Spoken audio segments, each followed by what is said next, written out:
Direct action! Direct action! Direct action! Direct action! Direct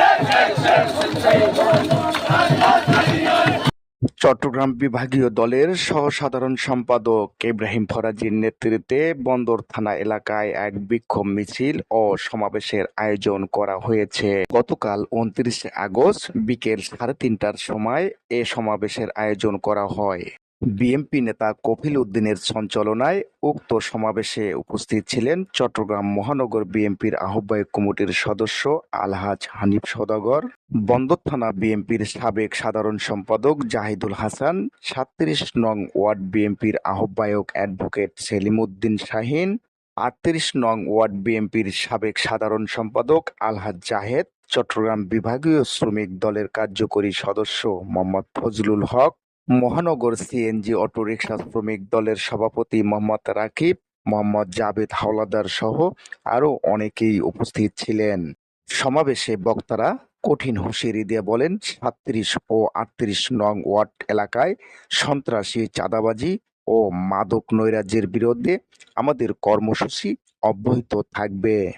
আপনারা জানেন গত ১৭টা বছর প্রেসিডেন্ট হাসিনা এমন কোনো রলান নাই, এমন কোনো জুলুম নাই যা আমার প্রতি করে নাই।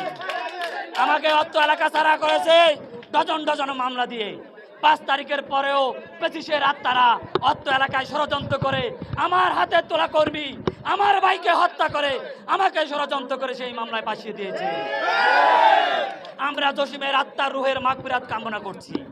আমরা এই হত্যার সাথে যারা জড়িত তাদের বিচার দাবি করছি। সেই সাথে আমরা সতর্ক করছি, এই রকম একটি নৃশংস হত্যাকাণ্ড নিয়ে কেউ রাজনীতি করবেন না। আমরা দলে নিবেদিত প্রাণ, আমরা রাজপথের অত্যন্ত প্রহরী। আমরা বিএনপির আমাদের প্রিয় নেতা আমির কুচ্চু মাহমুদ চৌধুরী বলেছেন, বিএনপির প্রত্যেকটা কর্মী জ্বলে পুড়ে কাঠি সোনায় পরিণত হয়েছে, রূপান্তরিত হয়েছে। আমরা সেই কাঠি সোনা দলের, আমাদেরকে এত সহজে টলকানো যাবে না, যাবে না, যাবে না। আমরা ঘোষণা দিচ্ছি, অত্র এলাকায় কোনো সন্ত্রাসী চলবে না, অত্র এলাকায় কোনো জুয়াটি চলবে না, অত্র এলাকায় কোনো মাদক কারবারি চলবে না। চট্টগ্রাম ১১ আসনের আগামীর কান্ডারি আমির খসরু মাহমুদ চৌধুরী ও এসরাফিল খসরু মাহমুদ চৌধুরীর পক্ষে বিএনপি ও ধানের শীষে ভোট চান বক্তারা। বিভিন্ন শ্রমিক সংগঠনের ব্যানারে মিছিল সহকারে দলে দলে নেতা কর্মীরা একত্রিত হয়েছেন বন্দর রিপাবলিক ক্লাবের সামনে।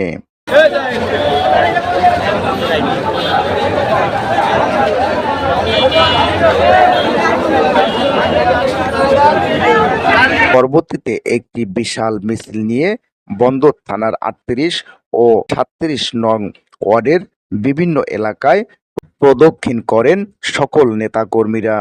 বিক্ষোভ মিছিল ও সমাবেশটি আনন্দবাজার এলাকার এক সংক্ষিপ্ত সমাবেশের মাধ্যমে সমাপ্তি ঘোষণা করেন।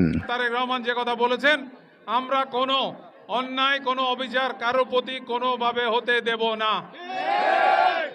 এখানে যে একটি চক্রান্ত চলছে, এই আওয়ামী দোসররা আমাদের মধ্যে প্রবেশ করে আমাদের এই কিছু, যে ছেলেটি আমাদের ছিল তাকে হত্যা করে এখন তার বিরুদ্ধে, যাদের বিরুদ্ধে মামলা দেওয়া হয়েছে তারা বিএনপি সবাই সক্রিয় কর্মী নেতা। এই ধরনের ষড়যন্ত্র যদি কেউ করতে চান তাহলে এটা আমরা আজকের এই সমাবেশ থেকে ঘোষণা করতে চাই। আজকে যেভাবে আমরা এখানে প্রতিবাদ সভা করতেছি, এইভাবে আপনাদেরকে আমরা রাজপথে প্রতিরোধ করব। আজকে যে জসিম আমাদের কাছ থেকে হত্যা করা হয়েছে তিনি আমাদের কর্মী ছিল, আমরা জানি সেটা, কিন্তু একটি চক্র আমাদের আরেক সহযোদ্ধা তাদের কিছু আপনজনকে নিয়ে আজকে আমাদের নেতা কর্মীদেরকে হয়রানি করা হয়েছে। সংগ্রামী ভাইরা, আমরা চাই না আমাদের বন্দর এলাকায় এরকম আর কোনো অপ্রীতিকর ঘটনা যাতে না ঘটে। আমাদের নেতা ভারপ্রাপ্ত চেয়ারম্যান জনাব তারেক রহমানের ঘোষণা, কোনো চাঁদাবাজ, কোনো দখলদার, কোনো টেন্ডারবাজি, কোনো ব্যাংকের থেকে চাঁদা নেওয়া সেরকম নেতা কর্মী বিএনপির কেউ নয়। তাদেরকে ধরে পুলিশের হাতে তুলে দেওয়ার জন্য বলা হয়েছিল।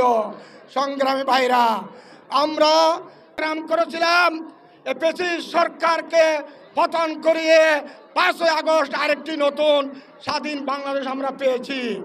আজকে সেই শান্তিপূর্ণ আগামী ফেব্রুয়ারিতে যে নির্বাচনের জন্য 15টি বছর আমাদের বিএনপি নেতা কর্মীরা মামলা হামলা গুম খুন হত্যা করা হয়েছে, সেই ফসল আমরা গড়ে তুলব ইনশাআল্লাহ। সেটাকে বানচাল করার জন্য একটি চক্র আমাদের নেতা কর্মীদেরকে বিভিন্নভাবে উচ্ছ্বসিত করার জন্য, অপমান করার জন্য আজকে আমরা দেখছি লুটে পড়ে লেগে কারা সন্ত্রাসীদেরকে লালন পালন করছে, কারা সন্ত্রাসীদেরকে ইন্ধন দিচ্ছে। আজকে কেন আমার ভাই হত্যা হলো, আমরা সেটার সঠিক বিচার চাই।